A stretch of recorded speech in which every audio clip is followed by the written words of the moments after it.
Moi, je suis Henri Redon, président de l'association ECOS. Donc, c'est l'association des étudiants en sciences cognitives de Lorraine. Je ne détaille pas sur le sujet, on n'a pas vraiment le temps. Si vous voulez en savoir plus, vous pouvez m'interroger après sur notre filière. Sachant que la soirée de ce soir n'a pas grand-chose à voir avec notre formation. Donc, du coup, ce soir, on vous propose une projection du documentaire L'âge du loup, qui a été réalisé par Sylvain Durand, et qui traite de la situation économique en Grèce. Je parle plus fort. Donc, qui traite de la situation économique et plus largement de la situation de crise en Grèce, et ce qui amène plus largement à la question de la crise européenne et du mondialisme. Suite à la projection, il y aura deux intervenants qui sont Jean-Michel Vernochet, du coup, qui est écrivain, essayiste, journaliste et géopolitologue, si je me trompe, qui a écrit plusieurs livres, dont certains sont en vente derrière et pourront être dédicacés à la fin de la soirée si vous voulez. Et donc Sylvain Durand qui a réalisé le documentaire, qui est aussi écrivain et qui vend son bouquin aussi à la fin de la soirée. Ça a été réalisé quand? C'était réalisé il y a 3 ans, quasiment jour pour jour, en mars 2012. Donc la situation a un peu changé, mais les mouvements... non, tout est là. Ouais. Tu donnes pas les mécanismes, que j'ai regardé, je peux vous les dire en 3 mots, hein. Mais en dehors des mécanismes, tout est posé, hein. Ce que je voulais dire, la situation a changé au niveau des structures d'entraide. Il y en a qui ont fermé. Par exemple, il parlait du mouvement, parce que du coup j'ai recontacté les amis que je me suis fait sur place de l'époque, et du coup, par exemple, le mouvement qui avait comme but de racheter les compteurs d'eau des immeubles pour que l'eau devienne privée mais publique finalement. Ce mouvement-là a été fermé, a été considéré comme illégal. Mais par exemple, l'hôpital qu'on voit a prospéré. Il y a énormément de bénévoles et c'est vraiment un moyen pour les Grecs de venir se soigner gratuitement. Voilà. Voilà. Une remarque, c'est pas une question, mais à un moment donné, on entend M. Attali qui dit dès lors qu'une dette est faite par une dictature, c'est une dette illégale. Mais si c'est une dette faite par une démocratie, alors il faut la payer. C'est Il génial. faut oublier une chose. Oui, c'est génial. À la limite, on peut être d'accord avec lui. Si un groupe de gens, en toute connaissance de cause, choisit de s'endetter, il faut rembourser. Mais il y a un point important, c'est en toute connaissance de cause, c'est-à-dire qu'il n'y a pas de démocratie sans information.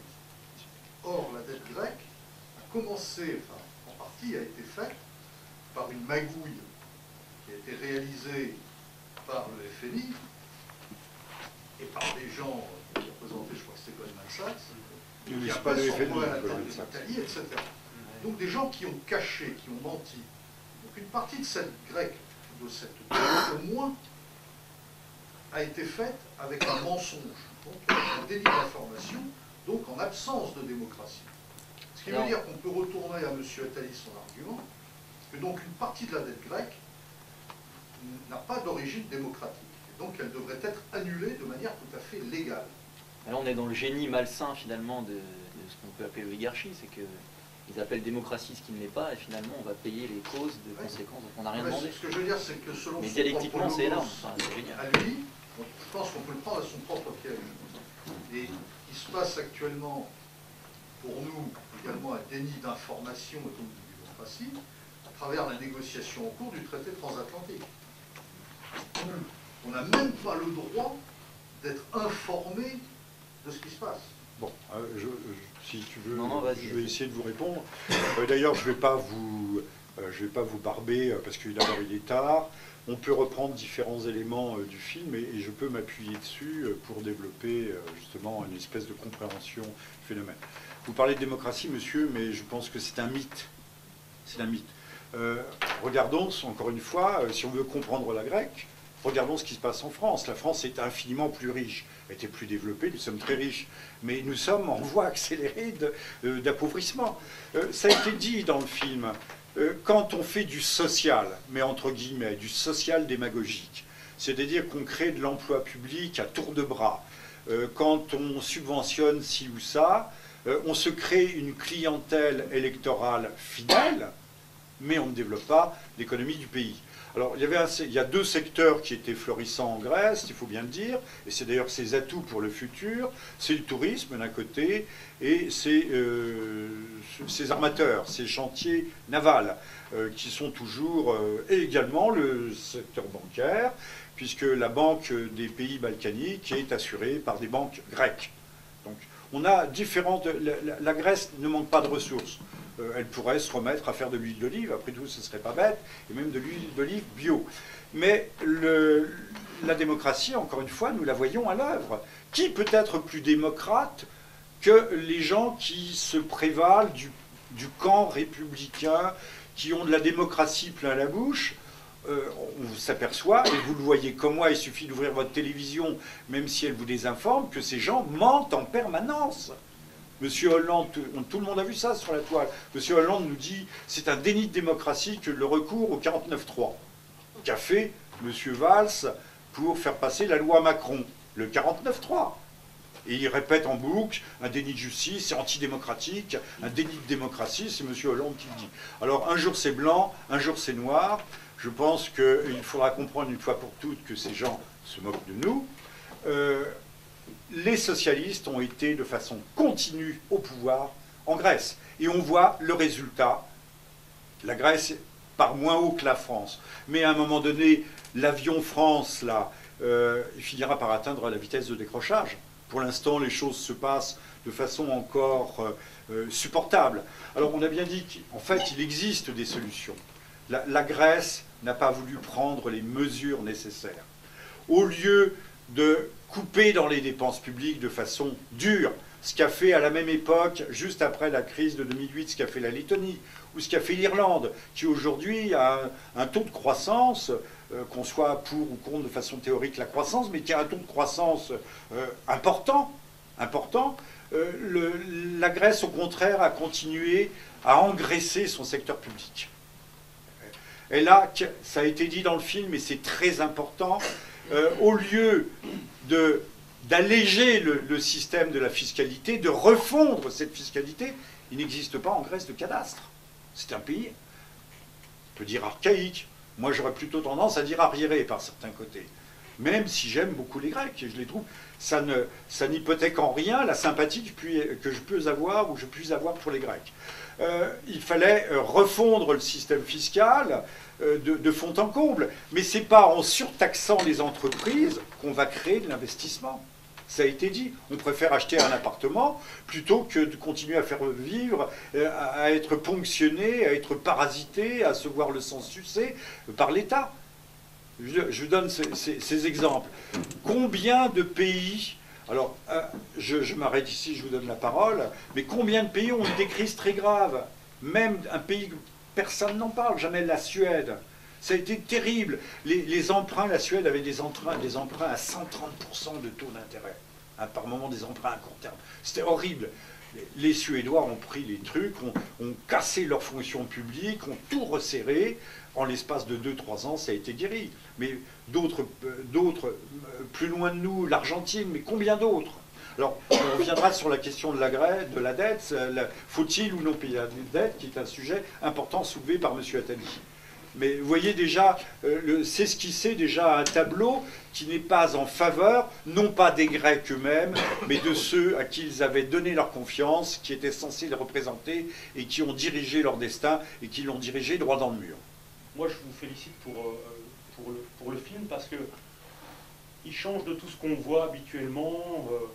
Vous auriez pu vous montrer, puis dire nous sommes allés voir à l'université machin, oui, etc. Voilà, faire du cash investigation ou des trucs comme ça. Donc c'est bien, on a des témoignages. C'est un échantillon évidemment non représentatif des 11 millions de Grecs. Il y a quelque chose qu'on oublie, c'est que la situation grecque, elle n'a rien de différent de la situation de la France. On parle toujours du Portugal, de l'Espagne, de l'Irlande. Et même de l'Italie. Et même de l'Italie. Et il n'y a rien de différent de la situation française. Chômage, endettement, accroissement de la pauvreté, etc. etc. Mais on oublie quelque chose de fondamental, à mon avis, c'est la position géographique de la Grèce, qui est d'un côté une ouverture vers l'ancien empire ottoman, aujourd'hui la Turquie, dont le dossier d'adhésion en est au 27e ou 28e chapitre au niveau de son adhésion à l'Union européenne. Et on oublie, il y a un an, donc avant Syriza, on oublie que Vladimir Poutine avait dit lors d'une conférence de presse qu'il était prêt à aider la Grèce. Bon, la Grèce, c'est rien, pour la Russie, c'est rien. Non, mais on est parti de la dette et on est maintenant avec la Russie. Mais vous avez parfaitement raison, mais on est déjà sur un autre chapitre. Là, on est sur le chapitre de la négociation de la... C'est totalement lié, je vais vous expliquer pourquoi. Pourquoi depuis un an, le cours du dollar s'effondre et le cours du pétrole s'effondre. Pétrole et gaz s'effondrent. Pour affaiblir la Russie, qui avait pris le parti d'aider la Grèce et qui avait pris aujourd'hui le... Oui, enfin, oui, pas beaucoup, mais un peu. Au moins diplomatiquement et moralement parlant. Bah, ça va bien au-delà, c'est-à-dire que la Russie... Bon, alors je vais vous traduire, puisque, encore une fois, pardonnez-moi, je ne suis pas un spécialiste, mais je me suis donné la peine d'étudier le dossier pour vous, pas pour moi, pour vous. Les liens qui sont historiques entre la Grèce et la Russie, ce sont deux pays orthodoxes. Si vous regardez le livre de Huntington sur le choc des civilisations, il voit bien qu'il y a un bloc judéo-chrétien, protestant, catholique à l'ouest, et puis il y a un grand bloc orthodoxe, et il distingue bien une ère culturelle spécifique avec l'orthodoxie. Aujourd'hui, le rapprochement éventuel avec Moscou est un élément, je n'ose le qualifier, mais presque de chantage. C'est un élément du dossier qui permet à Syriza d'essayer de négocier sa dette avec l'Union européenne. Parce que je crois qu'il faut se poser la question de savoir si Syriza, parti d'extrême gauche, dans lequel se reconnaît vaguement M. Mélenchon, mais on pourra parler de M. Mélenchon tout à l'heure, Syriza ne veut pas, en réalité, ni sortir de l'Europe, ni sortir de l'euro. C'est pour ça que des M. Dupont-Aignan ou des Mme Le Pen qui sont félicités de l'arrivée au pouvoir de Syriza ont peut-être tort. Ils se sont peut-être mépris sur les intentions réelles et sur la nature réelle des gens de Syriza. Vous voyez ce que je veux dire?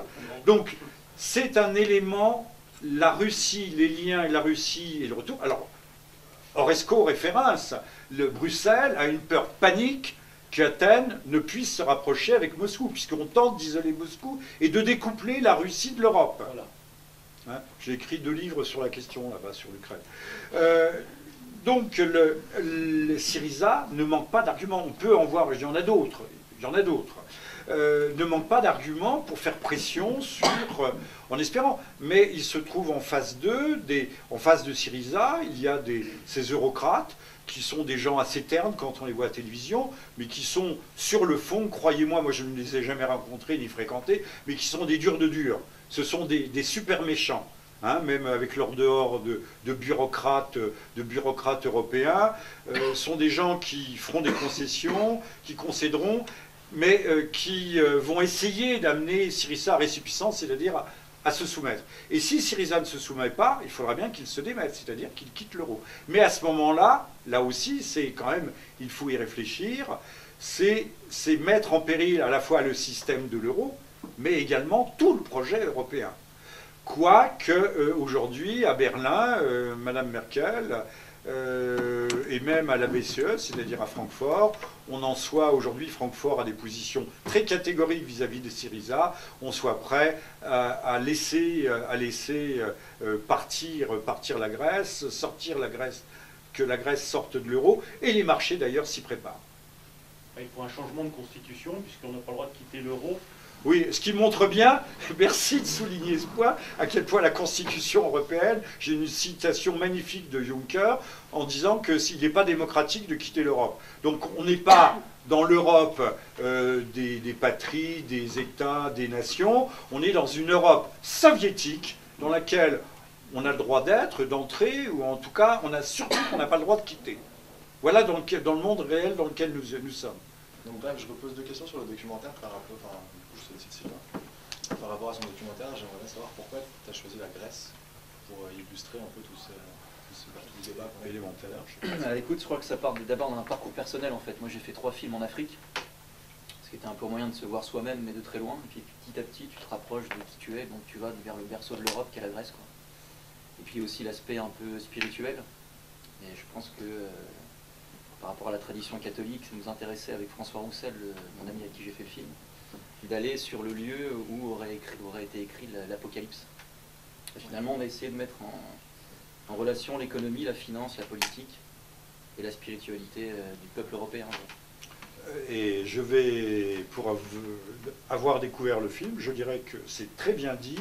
La Grèce, il y a un des intervenants qui le dit, est le laboratoire de toutes les crises européennes, est un des moyens de levier aussi.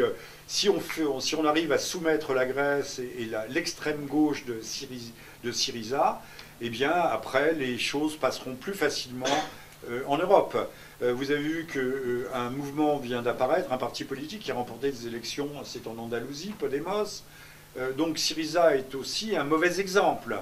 Tout le monde a salué le desserrement de l'État grec. Donc il faut, sans que la Grèce ne quitte l'euro et l'Europe, et l'Union européenne, il faudrait arriver, je pense que c'est un enjeu majeur pour les eurocrates, de faire plier la Grèce et afin de couper court à tout espoir de tenir la dragée haute justement à nos eurocrates et à nos gens de Bruxelles. Mais comme l'a dit M. Attali, je reviens toujours à lui, il faut payer ses dettes. Ben non, une dette, ça se négocie. Ça se négocie, ça se restructure. Mais pour cela, il faut que les deux partenaires soient d'accord. La BCE ne veut pas restructurer, apparemment, il ne veut quasiment rien négocier, rien lâcher sur la dette grecque, qui est importante. Hein. On est à combien? 240 milliards? Oui. Non, 320 milliards. Pour répondre complètement à ta question, l'avantage de parler de la Grèce, c'est de parler de la France d'une manière déguisée, en fait. En voyant le film, on parle de nous-mêmes, finalement. Les gens parlent de nous, tu remplaces la Grèce par la France, et c'est exactement la même chose. Et du coup, ce qui est intéressant, c'est les solutions... les solutions entre guillemets à la fin du film, qui est tu ne peux plus changer la globalité, essaie de changer ta localité. Quoi. Les élections ne fonctionnent pas. Tu pourras pas sortir de l'alternance PS, UMP, peut-être un jour Front National, on verra, mais bon. Personnellement, je ne mets pas trop d'espoir dans ce parti au pouvoir. Donc essaie de changer ta localité, quoi. Par des moyens très concrets, hein, sans tomber dans la philosophie ou l'idéologie, justement, en essayant de... il faut changer, tout le monde le dit, il faut changer de paradigme, c'est-à-dire de concept sociétal, il faut trouver... ça doit se trouver, hein, c'est pas loin, il suffit de creuser un tout petit peu, c'est comme le pétrole, c'est à fleur de terre. Un des intervenants le dit très bien, c'est que chaque pays européen a une tradition. Replongeons dans cette tradition pour nous retrouver. Du coup, Monique? Sylvain, tu termines ton film sur une citation de Simone Veil. Oui. Alors, Simone Veil, c'est pas la Simone Veil, c'est pas celle qui est à l'Académie française. C'est pas l'académicienne, hein, c'est la philosophe. Qui est morte avant de se convertir. Parce que j'ai lu ce livre en fait en étant en Grèce, et ça m'avait complètement transporté, c'est La pesanteur et la grâce. C'est que finalement le système, enfin ce qu'on peut appeler le système, est très pesant, c'est quelque chose qui nous rend dans une incapacité finalement, on ne sait pas comment s'en sortir. Tandis que la grâce, c'est quelque chose qu'on a tous en nous, et qu'on peut partager avec son semblable, quoi, avec son voisin, avec son peuple. Donc en retrouvant ces traditions-là qu'on trouve dans tous les livres de Simone Veil, que je conseille à tout le monde, on peut finalement trouver une espèce de solution... Pardon, Simone Veil, la deuxième. Pardon? Comment? Citez une autre, Simone Veil. Simone Veil, la seule qui... Mais non, mais s'il y a... Pardon, qui est à l'Académie française, là, la loi Veil, ça s'écrit avec un V, et là ça s'écrit avec un W. C'est pas la même. L'autre, elle est morte après la guerre d'Espagne, elle est morte avant de se faire baptiser. Non, mais ce que je voulais juste étayer les propos, comme quoi finalement on aurait plus besoin d'une révolution spirituelle plus qu'une révolution politique aujourd'hui. Les deux, donc, oui, une morale, intellectuelle et spirituelle. Oui, à partir du moment où on arrive à cette révolution spirituelle, je pense qu'on peut vraiment faire changer les choses. Ce qui renvoie à quoi, tu dis? Ah oui, et pourquoi l'âge du loup? Et l'âge du loup, c'est... c'est évolien, ça. Oui, c'est en fonction d'une tradition nordique qui finalement explique que l'histoire n'est pas une ligne droite en progrès, mais est une succession de spirales. Et on arriverait à la fin d'un cycle, les hindous appellent ça le Kali Yuga, et les nordiques, là, c'est l'âge du loup. C'est la révélation de l'Apocalypse, en fait, c'est pas la fin du monde, c'est on enlève le voile, quoi. On dévoile la réalité telle qu'elle est. Là, il est clair, il est net que nous sommes à un tournant de civilisation. En 50 ans, l'homme a épuisé quasiment, pas toutes, mais presque toutes les ressources de la planète. Les océans sont vides. Les océans sont vides, on est en train de déforester. On nous parle du réchauffement climatique et du carbone, mais on coupe les forêts autant qu'on peut les couper. Bon, expliquez-moi. Hein. Donc on est à un tournant, ça c'est indéniable. Je peux rebondir là-dessus sur le projet dont on parle un peu dans le film, qui est le projet photovoltaïque. Donc ils ont rasé des forêts entières dans le nord de la Grèce, à Thessalonique, Il en restait déjà pas beaucoup. pour mettre des éoliennes. Ah putain les cons. Donc on coupe des arbres pour mettre des éoliennes. On fait venir des immigrés qui travaillent pour que dalle et qui Alors Syriza, puisqu'on se pose la question de savoir qui est Syriza, très sympathique vu de l'extérieur, je donne une information. Dans leurs moyens de pression sur Bruxelles, pour la renégociation de leurs dettes, ils menacent d'ouvrir leurs frontières et d'inonder l'Europe avec des immigrés à bas coût. Et le ministre, c'est le ministre de la Défense grecque, j'ai son nom, hein, si vous voulez je vous le donnerai, j'ai la référence, dit « Et si parmi eux il y a quelques djihadistes qui vont en Allemagne, ça ne nous déplairait pas ». C'est une plaisanterie, mais elle n'est pas du meilleur goût. Il est en train de se créer à l'échelle mondiale à la fois une économie alternative et un contre-pouvoir planétaire à cette prétention, à la prétention américaine à régir le monde. S'ils en avaient encore vraiment la capacité, c'était pour le bien de tous et pour le bonheur de la planète. Peut-être saluerions-nous cet hégémonisme, mais ce n'est apparemment vraiment pas le cas. Donc il y a aujourd'hui, vous savez comme moi que les États-Unis ont fait des guerres quand certains pays ont voulu changer de monnaie. C'est le cas de l'Irak qui avait voulu effectuer ses transactions notamment en euros. La Russie actuellement effectue un certain nombre de transactions en or, notamment la vente de son pétrole brut. Kadhafi avait aussi voulu délaisser en grande partie le dollar. Vous voyez ce qui lui est arrivé. Donc le dollar s'appuie aussi sur la force des armes. Mais le système est un château de cartes et malheureusement il risque de s'écrouler tous azimuts. Donc regardons effectivement la Grèce, c'est le laboratoire de tous les malheurs qui peuvent nous tomber sur la tête dans les, je ne dis pas dans les années, mais même dans les mois qui viennent. Je vous demande de conclure rapidement, Sylvain. Bah écoutez, merci beaucoup d'être venu. C'est la première fois que ce film est diffusé dans une salle, donc c'est un grand plaisir. Ah bah c'était une première. Et puis,